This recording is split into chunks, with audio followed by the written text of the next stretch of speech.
Good day mga mamis! Grocery day ulit tayo today. Naubos na kasi yung mga food ng mga bata kaya need na mag-refill. Pero bago mag-grocery, pupunta muna kaming Sunny Specs Optical para makuha yung pinagawang salamin ng mother-in-law ko.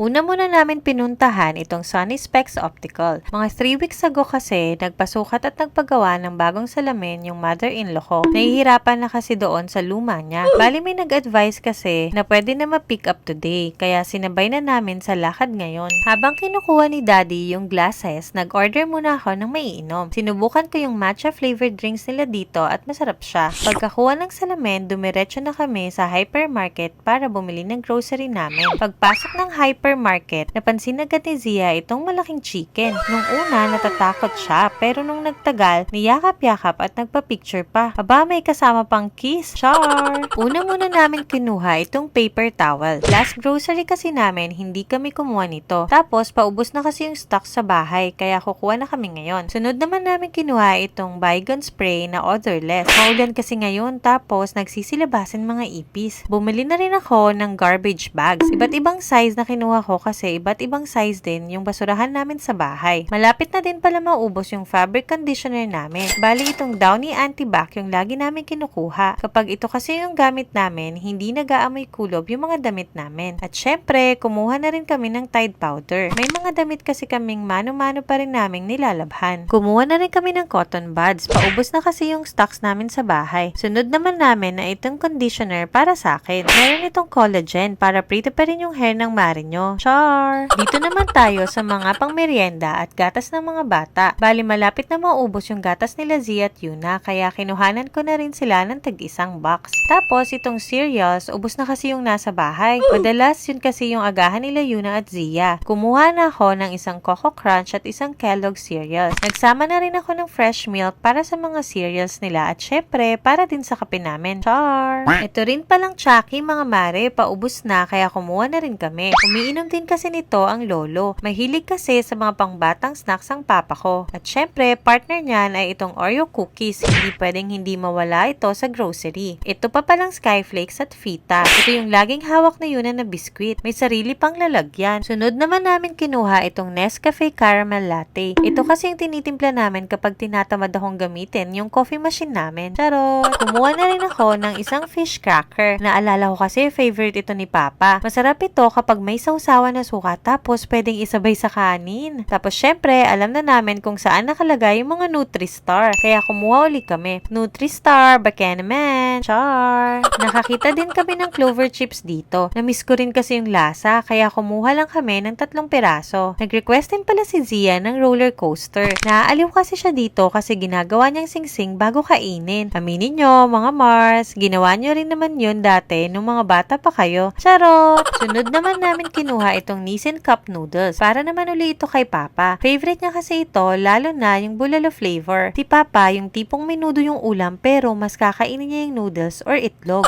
At huli, para sa pangmerienda natin ay itong magka-partner na Chips Ahoy na blue at red.